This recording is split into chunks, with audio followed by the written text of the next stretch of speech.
Welcome to Leading the Pack, a service of ShowSafe. I am Sandy Weaver, and our guest today is Matthew Garrett Stroud, author of More Than a Ribbon and Essays from the Fancy, strategic communications consultant with a global reach, a Midwesterner with a deep lust of the Rocky Mountains, the brains behind the Show Points app, and skipper key fancier. How you doing, Matt? I'm great. It's wonderful to be here. I'm excited to chat with you, Sandy. Yeah, let's jump right in. Dang, I love your book essay. I mean, I love both of your books. More Than a Ribbon is just delightful. And definitely want to talk about that. But tell me about Essays from the Fancy. Absolutely. Essays from the Fancy was, well, a collection of essays that I really wrote about my journey in showing dogs. I was a pretty shy kid. I was a junior. I had a Yorkshire Terrier and a miniature poodle back in the day. I was in 4-H. And then I got out of it, had a career, and then came back to dogs a few years ago. And I found that the world had just really changed. And I found that the fearless kid that I was not completely there. And in fact, I was an adult that was kind of learning how to win and to lose, to be immersed in a world that I didn't really know as much about it as I thought. And so Essays from the Fancy was really this collection of pieces of knowledge that I learned through my experience, through trial and error, through good and bad, through the advice of so many wonderful people in our community as well. And I wanted to put it all down into words. And I love the heart behind your essays. You're a very observant man. And when you're talking about the things that you see and the changes that you see from your time as a junior to your coming back to the fancy and coming back into the fold as an adult, the observations are not always really flattering. Hmm. So, Well, what brought you back and what keeps you coming back? So I think there's something so beautiful about seeing a dog and a handler in the ring. I watch Westminster. I've been at Westminster. I actually, it's kind of embarrassing to admit, but sometimes on weekends, I just am watching YouTube videos of like breed judging at different shows and seeing the dogs and the handler together. It's kind of like Ginger Rogers and Fred Astaire, like this beautiful picture together. And I think that's something that will always kind of make my heart kind of flutter. Doesn't matter the breed of the dog. At the same time, I think one of the biggest, lessons for me is there's so much knowledge in our community, and that knowledge, it's not always written down. It can come through classes. It can come through, training sessions, the work that you do, sharing this knowledge with people. But it can sometimes take time to access it. And I think that so often we don't know where to turn. And recently I had someone take my dog in, Pee Wee and her mom, and they were so wonderful. But when they came out of the ring, she said, "This is a lot harder than I thought. I thought we just walked the dog around the ring."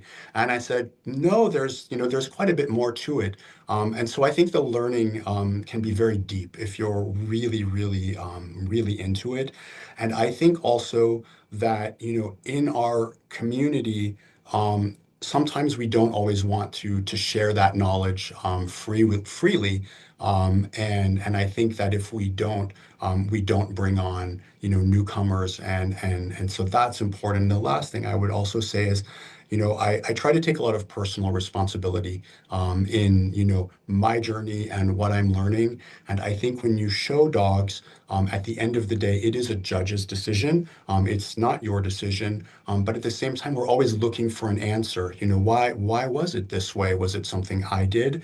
And I think sometimes our tendency is not always to look inward and say, well, shoot, could I have done something differently? Should I have, whatever, groomed my dog better? Was I not training or conditioning my dog? And so I think also in my essays from the fancy, I wanted to reflect upon our personal responsibility in all of this, and that we can't just assume that we can show up and something will be, given to us. There's so much more to it than that. There really is, and I appreciate that that is a major point that you make in Essays from the Fancy. Because we do. This is an interesting sport because there really isn't a manual on how to do it. There is, I mean, Absolutely. there's Pat Trotter's fabulous book. I've written a book. There's helpful stuff here and there and everywhere. And then there are people who, while they may intend to be being helpful, they're not transmitting 100% true information. Right. In a seminar that I did recently, we were talking about this. It's the they say. And so a lot Hmm. of the knowledge, and I'm going to put that in quotes too. I'm doing air Yeah. quotes here. A lot of the knowledge that gets transmitted, they say that you can't win unless you're a professional handler. Right. And they say that you can't be female and go into the ring and expect to win if you're not wearing a dress, or Hmm. a skirt. And they are wrong. They don't need Right. to be saying that. But I think most of the time people say that from wanting to be helpful to a newcomer. Yes. And the newcomer doesn't know how to sort the information because they just don't know. I mean, they see the professional Right. handlers dressed beautifully. But I mean, I've been judging since 2012. I've put up women in pants. I've put Yeah. up people who weren't professional handlers. I've put up people who aren't friends of mine. I didn't even know their name. Didn't know they existed till they walked in my ring and didn't know they existed after we got the picture taken. There's so much stuff that gets bandied around as truth in our sport Right. that couldn't be more wrong. And so it's important to talk about how we give good information to each other and how Right. we remain helpful and open and welcoming in our sport. Right. And I would say maybe two quick things on that. I've get a lot of information, sometimes before I go into the ring, sometimes after I'm in the ring, and sometimes in the ring I get information. Right. And I agree with you that I think a lot of it does come from a good place. But I usually now I take a step back and I kind of say, well, how does that information, like, how did that make me feel? Did that make me feel as though I can do better with this? Or did that information or that advice, in the air quotes as well, make me feel a little smaller? Did it make me feel like, I can't succeed? And so that's one of the ways that I've tried to parse all the information that I get. And the really quick second part I would add is, I came from the corporate world, a world where there was so much training on your communication skills and what you say and what you don't say. And when you combine that with the dog show world where we are constantly critiquing, we're looking at breed standards and, you'll sit around and people will say, I'm not afraid to critique my dog. I think sometimes those worlds collide because we can be so direct with our critiques that, to a newcomer, that can sound hurtful or discouraging. And I don't think it's necessarily coming from a bad place. But just like we'll say, I don't like the tail set on that dog. That can be hard to hear when that's your first show dog and you didn't know. And maybe Right. you don't even know what a tail set is. And so Right. I What does think that that, mean? yes, yeah. So absolutely. So it's also the timing of a comment. I remember being at my breed is Siberian Huskies, and I was Hmm. at my national specialty, and the co-owner had taken our dog in. He was my breeding out of their stud dog. We Hmm. co-owned the dog, and he loved to show dogs and did a great job. So the co-owner took my dog into a very large open dog class at the national Hmm. specialty and won it. And a friend of mine, and she's still a friend of mine, hurt my feelings so bad that I thought I wasn't ever going to talk to her again until I calmed down because she walked straight to me and she said, "It's a shame that dog doesn't like to show." And he was a deadhead. He thought confirmation was the stupidest game we played.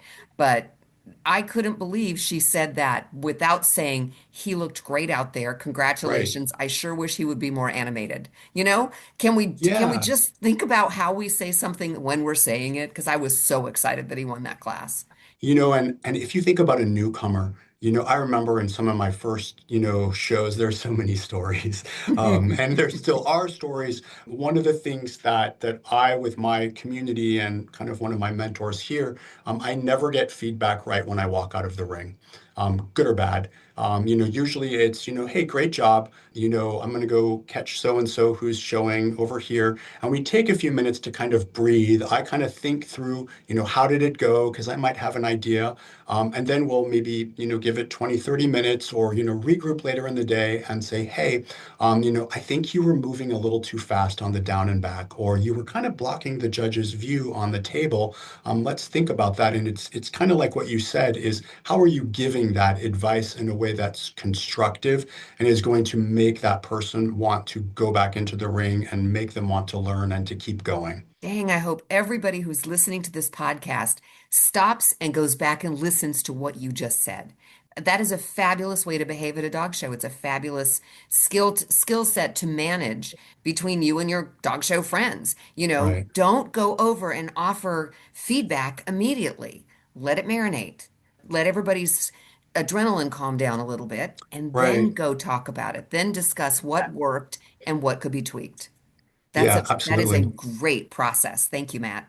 Sure. Tell me about a time when something didn't go quite right. Yeah, many stories, but I think something happened, recently at one of the shows, and I was getting ready. We were getting ready to go into the ring for breed judging, and someone came up that I know somewhat and asked me a question, about my dog, and it kind of threw me off. I wasn't expecting. I typically don't really talk a lot with people before I go into the ring. I try to be kind of focused on my dog and kind of thinking through, what's going to happen. So when someone comes up and asks me a question, it can be kind of startling. And so this question happened, and I went back into the ring, and it was in the back of my mind the entire time. And I thought, well, why did they ask this? They're trying to throw me off my game. What was this all about? And when we were done in the ring, I walked out and I thought to myself, well, there's two ways we can handle it. And do I call, my mentor? Do I call the breeder? Do I try to ask someone, why would this person ask me this question? And, then we might end up in a rumor mill kind of situation. Or do I simply go up to this person and say, hey, you asked me a question right before ring time. I'm just kind of wondering, where did that come from? Can you explain it to me? And so I took that approach, and we had a fantastic discussion. It was a completely innocuous question. The person said, shoot, I didn't even think about that, before we were going to go into the ring. We had a tremendous conversation.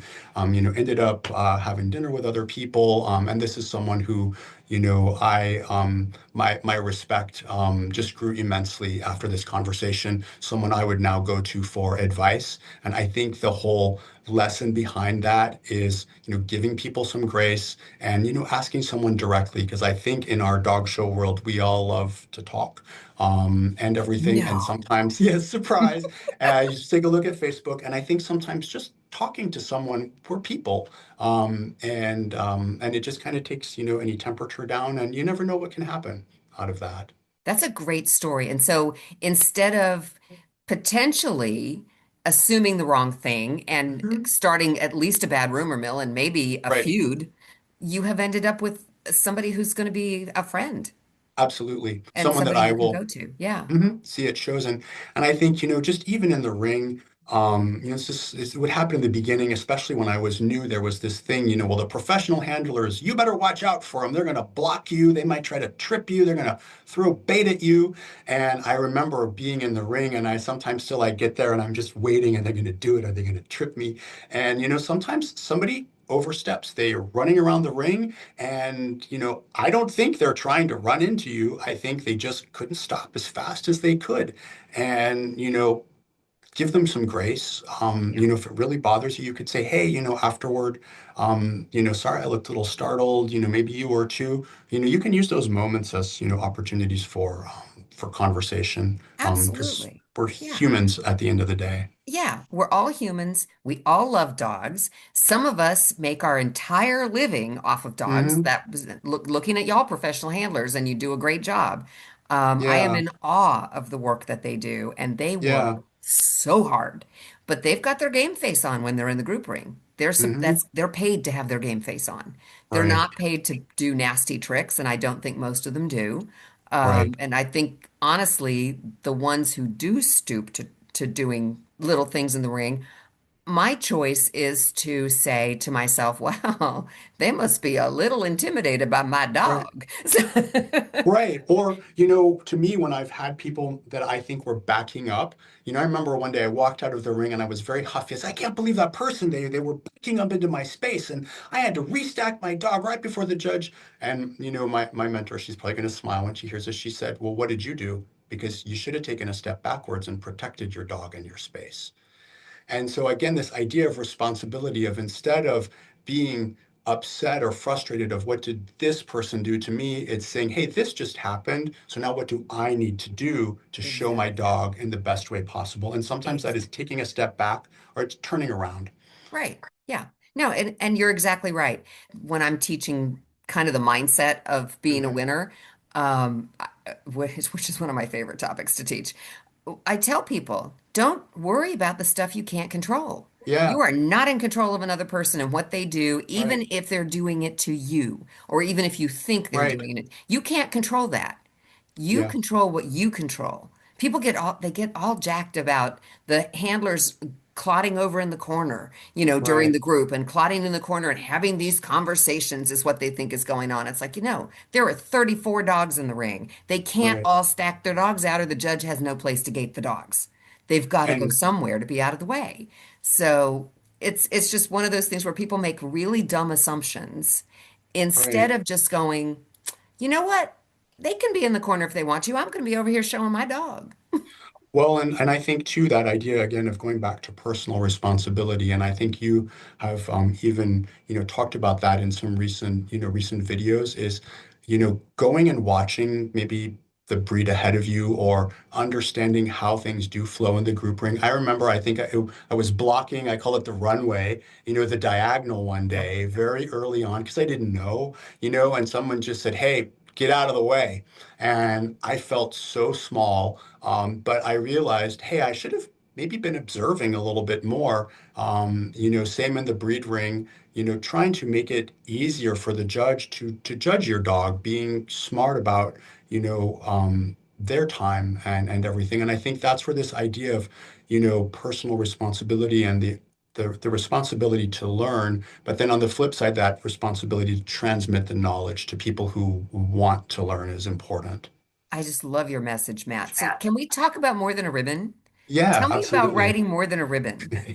Yeah, so I started that book about a year ago, and I wanted to tell a story from a dog's perspective, and something that would, initially appeal to kids, kind of the future generation of the sport.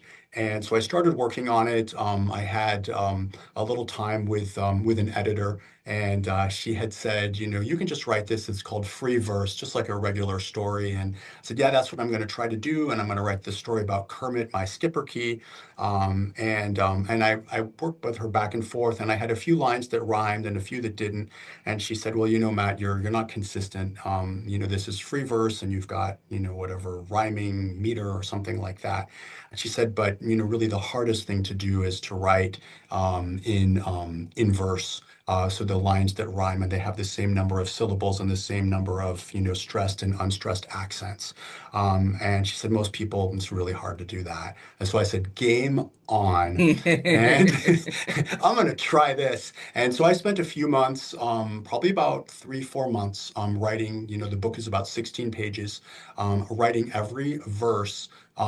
Pulling out my thesaurus, trying to get the stress right while also trying to bring out a story and tell a story and bring a reader along with a lesson, and it was kind of like a Rubik's cube, putting all of that together, and so working on that, and then concurrently I wanted some illustrations that would be authentic, but they would maybe appeal to a broad audience. And I was inspired a few years ago. I was in Palm Springs visiting some family. It happened to be the same time as the dog show, and agreed.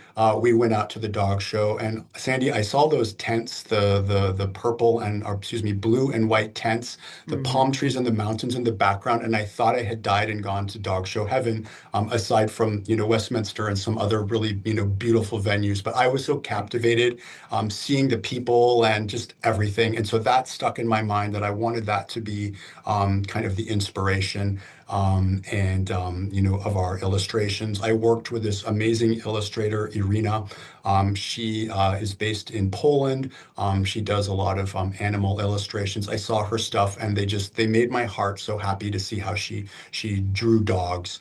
And so we worked together for probably another 5, 6 months.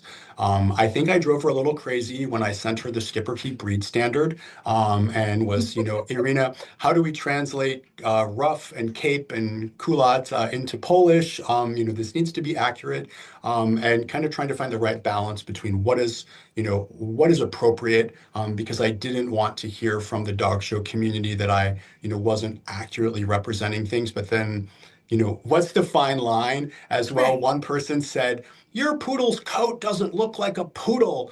And I said, well, it's for 3-year-olds. I think it's generally a poodle. Close enough. Yeah, it's not Yeah. the breed standard. And so trying to find the right balance, there's lots of little details in there. We have grooming tables and bait and all of that. So maybe kids would ask questions about that. And, maybe parents could, if they're dog show people, talk about it. So it was really a journey of discovery and learning. And then the book came out about 2 months ago, and it's been pretty phenomenal. The reception, it's gone to Pee-wee's, different clubs. We just released the hardback edition of the book last week, and I think seeing it in hardcover is just like, wow, this really happened. And so it was exciting. I feel like the message in the book as well is not just for kids. Sometimes I read it and I have to remind myself about grace. Yeah. So is there a reason that you didn't let Kermit win? Oh, did I let the cat out of the bag? No, you didn't. That was actually the perfect preface. Because the title of the book, More Than a Ribbon, I think a real aha moment for me.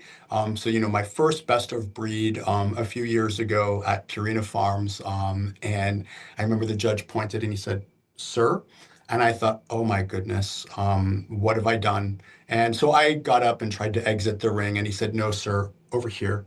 And I couldn't, I mean, I couldn't compute what was happening. And we had our first best of breed, and that might be a small thing to some people, but I think the first one like that for me was a big deal. And Yeah. then after that, things went dry. It stopped. And we had a few, and then it would stop. And I started to realize that maybe my biggest moments from shows were not always the ones where I came home with a ribbon, but there were moments where we sat around, in the grooming setup, and I learned something from someone. Somebody would bring another, breed of dog over, and I'd never really interacted with, like a Chinese crested, or I don't know, an Afghan hound, or some of these dogs that are kind of mythical to me. And Mhm. and and those moments of sitting around and learning from people and talking to people, or we'll sit ringside and someone will say, "Do you see what the judge is doing there? They're looking at movement, or they're looking at that." And I came home feeling smarter and more energized than I did before. And so to me, the title More Than a Ribbon was that, ribbons are part of it, and I know we all want them, but sometimes there's so much more that we get, out of a show, the community and the learning. I think dog shows have made me a better person, honestly. So, The way you described that book and the way you described how you feel about having a great day at the dog show is more than a ribbon, is mhm, exactly what Show Safe is about. I mean, it's mhm, it's about building the community. right. And it's an interesting thing. It's the people who stay in the motorhome area build the community naturally. They see each Yeah. other weekend after weekend. They're in the motorhomes. Yeah. They do potlucks. They're staying right there on the grounds. That's the easiest way to build community. It's the Hmm. rest of us who don't use a motorhome, and that's Right. me. I never have, except for one time I borrowed one, and it was so much fun. So one of these days I'm going to have a motorhome, and I'm going to do it that way. Okay, me too. I'll I I'll know, park I'll right? park by you. All right, we'll do it. And then we'll just like knock on doors. It's like, hey, can Yeah. we be part of your party? Yeah. Potluck at my place. Uh, Right.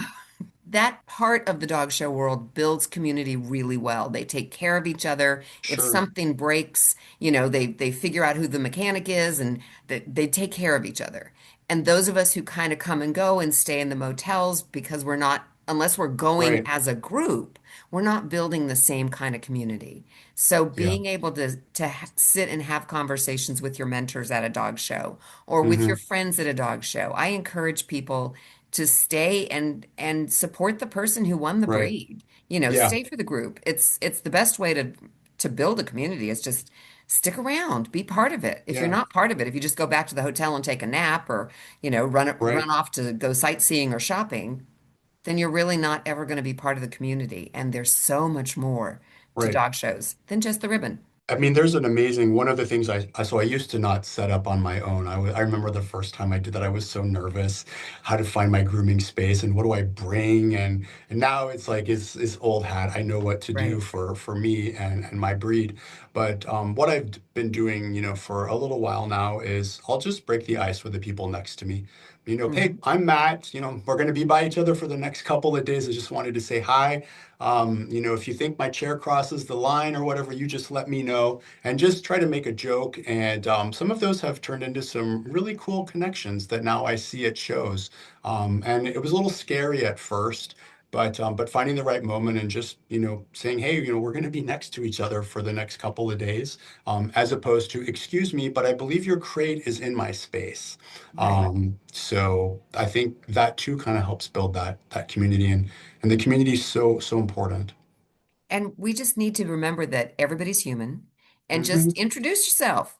And you did it better than I did. When I made a great friendship that lasted for years, and he's not in the dog show world anymore. I think he's still around, but I Hmm. don't know how to find him.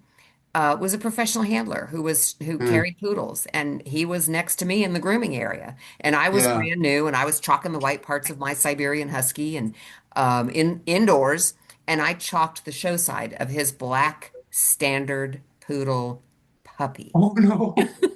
Oh no.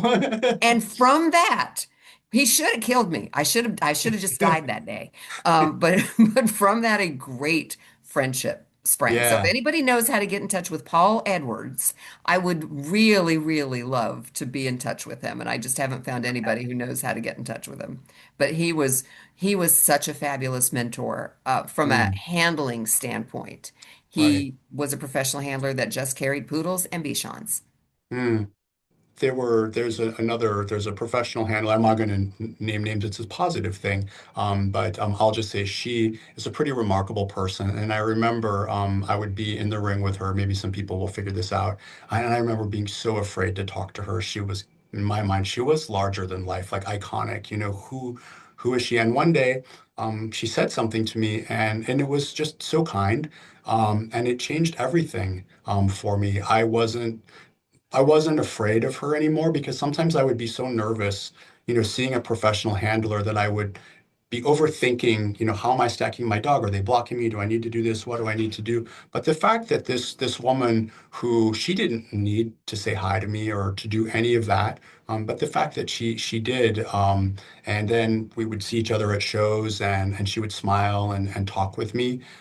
It made all the difference because to me, a professional handler was kind of like a Hollywood star, is kind of this mythic, figure, and it really meant a lot, that little gesture from someone who didn't have to do that. Well, and I will tell you really fast at my first Westminster. So I went and I was like the Beverly Hillbillies at Westminster, and I showed up with my skipper tee, and the floors bounced. It was at the tennis center, and the way that Mhm. the floors bounced, we were bouncing. When we went around the ring, the dog's legs are in the air. They're Oh they're they're no. crazy. My dog. And anyway, I had some folks. My dog couldn't focus. And they said, "Hey, have you tried this? I've got some chicken or something like that." It's just that kindness from strangers, Right. and I think it was the confidence as well from some of these handlers. they had no problem helping me because they were confident in themselves and in their skill, and the best dog was going to win. And helping someone out, or handing them a piece of liver if that might help. That's the kind of thing that keeps people coming back. And some of those stories, I'll never forget them. And I think there's maybe a role as well for a pro handler. Not saying they need to do that all the time, but gosh, when you see someone who looks like they're about to pass out in the Westminster ring, maybe just you got this or something like that. Because if you're confident in yourself and in your skills and your dog, you're not going to be worried that handing someone a piece of bait or a smile is gonna change things for you. No. And the really great professional handlers want to help owner handlers and new people succeed because Yeah, they understand the sport doesn't last without all the different layers of competitors. sure. And the pros are happy to help you. Just Hmm. don't ask them as they're just about to step into the ring. Right. Right, right.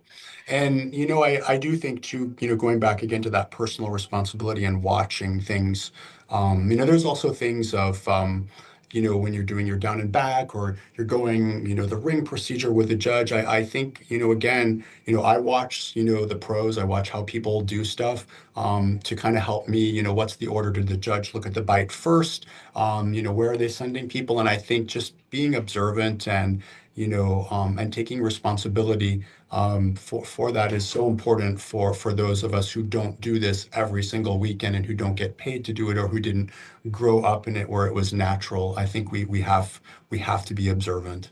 You and I have that in common. I didn't grow up in dog sports either. I came to it at the ripe old age of 21, and the bug bit me so hard. Tell stories about kind of the things you've learned from your mentors, and maybe share what it felt like when you finished your first dog. Finishing your dog, getting your championship, that's amazing and it's wonderful. But you want to keep going. You want to go for your owner handler bronze, your silver, your dog's grand championship, and keep learning. Because I feel like in dog shows, the amount of information is limitless. And once each door opens, it's kind of like one of those like puzzles or choose your own adventures. Like another door opens. And I Hmm. remember when I got, Kermit's grand, I thought, well, I guess we're done. Do we get another dog? And my mentor said, well, no, you go for his bronze. I said, I didn't even know there was a bronze.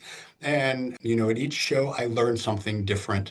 Like recently, I discovered that my dog wasn't gating the way that I wanted to. And so, my mentor here said, well, why don't you loosen up on the lead? I think it's a little tight. Make her work for it a little bit more and hold her head up. And I said, I don't know if I can let go like that. I'm not sure. And lo and behold, I did. And the way she carried herself was so beautiful. I was so proud of her.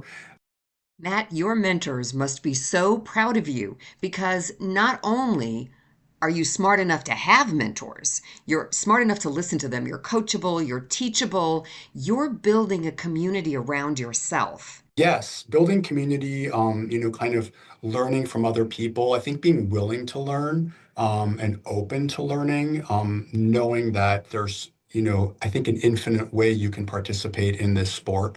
Again, it's kind of more than a ribbon, making it accessible to people. It's something that I don't know why, but I just believe in it, and I see how it has helped me grow as a person, and how I feel like I still have so much to learn. And I think that's what keeps people coming back more than those ribbons as well.